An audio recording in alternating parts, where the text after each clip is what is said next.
ये अफसोसनाक मनाजिर किसी तीसरी दुनिया के तरक्की पजीर मुल्क के नहीं बल्कि तरक्की याफ्ता महजब और इंसानी हुकूक के अलंबरदार बरतानिया के एक अस्पताल के हैं, जहाँ बरतानी पुलिस बिस्तर मर्ग पर पड़ी अपनी आखिरी सांसें लेती 6 साल बच्ची के बाप को बेईमाना तरीके से बांध कर ले जा रही है। इस शख्स का नाम डॉक्टर राशिद अब्बासी है और ये 30 साल से बरतानिया में खिदमत सरअंजाम दे रहा है। ये मनाजिर देख कर जहन में बहुत सारे सवाल उठते हैं। डॉक्टर राशिद अब्बासी के साथ ये सलूक क्यों किया गया?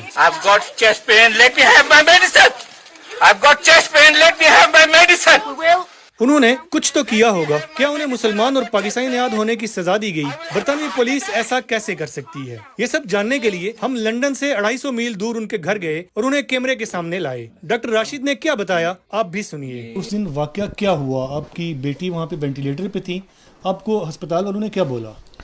हमारी उनसे जो मीटिंग हुई थी उसमें उन्होंने ये बताया कि अब जो है हम we are not prepare to do any treatment और अब वक्त आ गया है कि हम उसका ट्यूब निकाल दें और लेट हर डाई और that would be the kindest thing to do.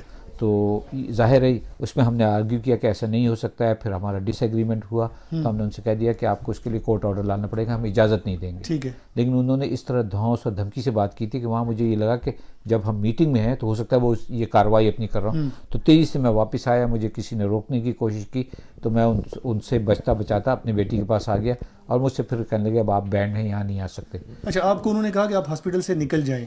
इससे पहले आप अपनी बेटी के साथ रात को रुका करते थे? हर रात जो है ना मैं अपनी बेटी के साथ रुकता था। मतलब ये मेरी बेटी जो है घर में भी मेरी बेगम उनकी दिन में क्या कहते हैं ख्याल रखती थी, मैं काम करता था और रात में मैं काम से जब आता था उसके साथ मैं रहता था और सोता भी था। तो उन्होंने आपको कहा कि आप जाएं, आपने कहा मैं नहीं जाऊंगा, तो उन्होंने पुलिस बुला ली। ऐसे होता है? डॉक्टर ऐसे आप खुद डॉक्टर हैं, डॉक्टर बुला सकता है पुलिस को? डॉक्टर बुला सकता है पुलिस को, लेकिन मतलब उसका कोई लीगल रीज़न होना चाहिए ना। जब पुलिस आई थी मैंने उनसे कहा था अगर आपके पास कोई पुलिस ऑर्डर हो या कोई अरेस्ट वारंट हो या मेरे खिलाफ कोई ऐसा सबूत हो कि जिसमें आप, तो उन्होंने कहा कि नहीं जी हम आपको अरेस्ट नहीं करने आए हैं, हम सिर्फ आपको यहाँ से निकाल देंगे। मतलब गुंडागर्दी, प्योर एंड सिंपल गुंडागर्दी, यहाँ से बाहर निकाल देंगे और उसके बाद जब डॉक्टर इजाज़त दे जब आप आएँ। तो मैंने कहा मेरे पास पूरे पेरेंटल राइट्स हैं, मैं रात को उसके साथ रहता हूँ, दिस इज़ नॉट राइट। अगर आप मुझे यहाँ से अरेस्ट करके ले चलें तो मैं हाजिर हूँ, लेकिन उसको फिर आपको कोर्ट में डिफेंड करना पड़ेगा।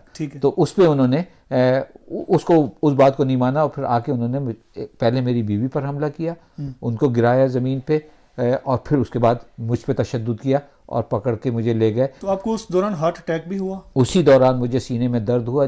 40 मिनट बाद जब कैजुअलिटी में गया उन्होंने ECG किया, ब्लड टेस्ट किया तो उन्होंने कहा आपको हार्ट अटैक हुआ। और उस वक्त पुलिस ने सारी मेरी वायलेंस की हिस्ट्री, सारी मेरी पुलिस वालों को असॉल्ट करने की हिस्ट्री को एक तरफ रखते हुए मुझे डिस्चार्ज कर दिया। बल्कि वही पुलिस वाली जो मुझे एनिमल कह रही थी थोड़ी देर पहले, उसने कहा कि we know you are a decent person, you are no risk to anybody, I am dearresting you. उसी वक्त उन्होंने आपको कहा कि आप पे कोई चार्ज नहीं, उन्होंने ये कहा था कि अगर कोई चार्ज किसी ने लगाया, उनको पता नहीं था कि अस्पताल वाले कोई चार्ज लगाए, तो आपको कोर्ट से समन आएगा, फिर आप अटेंड कर लीजिएगा।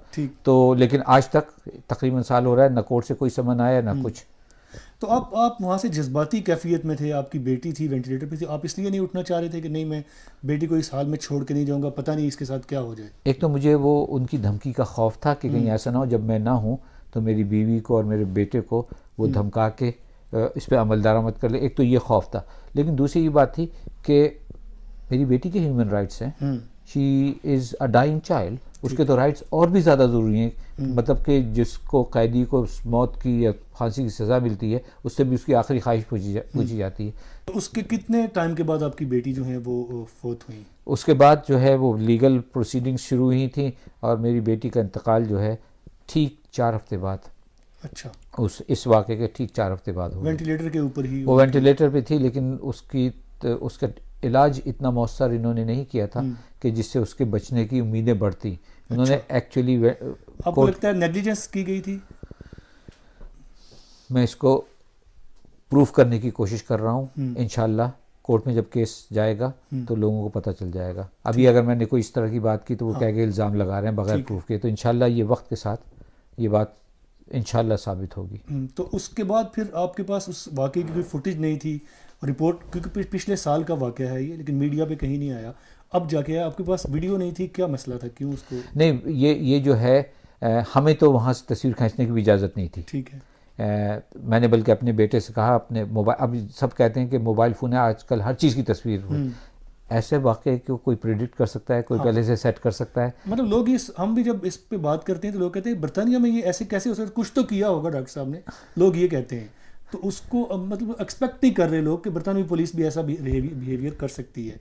मैं आपको सच्ची बात बताऊं, अगर मुझे कोई ये बताता कि मेरे साथ ऐसा हुआ है तो मैं भी शायद यही होता। मतलब और वीडियो ना बिल्कुल होती तो लोग यकीन बिल्कुल नहीं करते। और बरतानवी पुलिस ऐसा आई होप नहीं करती हो, लेकिन ये भी हो सकता है कि पुलिस इससे पहले कभी कॉट आउट ना हुई हो, कोई कैमरे में रिकॉर्ड, और ये उन्हीं का अपना कैमरा है, बस ये हमारी नो हाउ इतनी थी, हमको पता था कानून हमें क्या तहफ़्फ़ुज़ देता है, हमने शुरू ही से उनसे कहा कि हमें इसकी फुटेज दो, और वो उसको मना, ये भी सिर्फ हमें 20% फुटेज मिली है जितनी फुटेज थी। और ये बॉडी कैमरा से, ये पुलिस के अपने बॉडी कैमरे, इसमें ये भी इल्ज़ाम नहीं लगा सकते कि ये टेम्पर्ड है, ये तो उन्हीं की बनाई हुई है। और इसमें भी बहुत सारी चीज़ें कटे, उन्होंने मुझे क्या कहते हैं मेरे पर हमला किया, मुझे मेरे लोअर एब्डोमेन में नी से मुझे किकिंग की। अच्छा, तो ये सारी चीज़ें आप नहीं देख सकते, फुटेज में नहीं है। और जो बाकी फुटेज जो कहते हैं हमने ज़ाय कर दी क्योंकि हम नहीं समझते थे इसकी कोई ज़रूरत रहेगी, कोई लीगल एक्टिविटी होगी इसमें, अगर इसमें लीगल एक्शन नहीं होगा इस किस्म के तशद्दुद में, तो फिर कब होगा?